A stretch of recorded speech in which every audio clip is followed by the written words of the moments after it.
Hello everyone, welcome to my new blog. সবাই কেমন আছো? আজকে আমি চলে এসেছি সাভার কাতলাপুর ইস্কন মন্দির। আর এই মন্দিরটি কিন্তু ঢাকার মধ্যেই।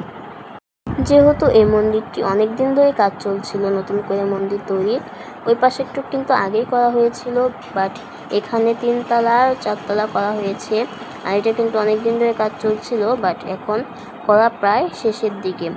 তো এখন যেহেতু নতুন করে করা মন্দিরটি সবাই দেখতে আসে, তো তোমরাও চাইলে চলে আসতে পারো। এটা কিন্তু সাভারের মধ্যেই কাতলাপুরে এই মন্দিরটি।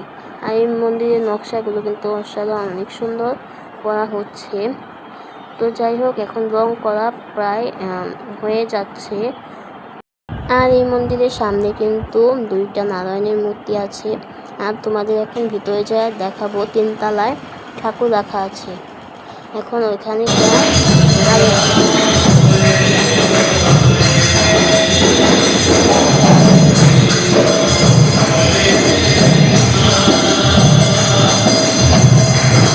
আর দেখতেই তো পেলাম যে 3তলায় ঠাকুরের কি সুন্দর ব্যবস্থা করা হয়েছে। জগন্নাথ, সুভদ্রা, বলরাম আর সবগুলো মানুষ কিন্তু ওখানে বসে ঠাকুরের আরতি দেখতে পারবে এবং কি পরিক্রমাও করতে পারবে। আর তোমাদের আগের পরিক্রমার জায়গা কিন্তু আমি আগে দেখিয়েছি ভিডিওতে, তো এই জন্য আজকে দেখালাম না। আর এটা হচ্ছে মানে ইস্কন মন্দিরের ভিতরে কেনাকাটার ব্যবস্থা প্রভুরাই কিন্তু এখানে বিক্রি করে। আর এখানে কিন্তু অনেক সুন্দর সুন্দর রাধা গোবিন্দর ফটো রাখা ছিল। আর এখানে কিন্তু সব ধরনেরই জিনিস পাওয়া যায়, তেল থেকে শুরু করে প্রভুদের ধুতি আর মাতাজিদের গোপী ড্রেস আর ঠাকুরের দোলনা, রাধা মানে সব কিছুই পাওয়া যায় এখানে। আর আমি দেখাচ্ছি যে এখানে লাইটিং করা থাকে আর কি প্রতিদিনই।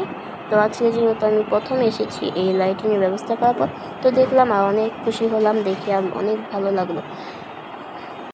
আর এখন কিন্তু আমার ইস্কন মন্দির ঘোরা শেষ। তো এখন আমি বাসায় চলে যাচ্ছি। তোমাদের কেমন লাগলো ইস্কন মন্দির? আর তোমরা কিন্তু খুব সহজেই সাভার বাস স্ট্যান্ড নেমে কাতলাপুর বললেই কিন্তু নামিয়ে দিবে এই ইস্কন মন্দিরে। তোমরা কে কে আসতে চাও অবশ্যই চলে আসতে পারো। আর ইস্কন মন্দিরে কিন্তু প্রসাদ পাওয়ারও ব্যবস্থা আছে, কেনাকাটারও ব্যবস্থা আছে, আর কিনে খাওয়ারও মতো দোকানপাট আছে ভিতরে। তোমরা যা যা আসতে চাও অবশ্যই চলে আসতে পারো। আর মন্দিরটি কিন্তু অনেক সুন্দর হয়েছে। আর আমি তোমাদের ভিডিও শেষে ছবি অ্যাড করে দেব ঠাকুরের, তোমরা দেখে নিও। সবাই ভালো থেকো। মন্দিরে গিয়ে সত্যি মনটা অনেক ভরে গেল।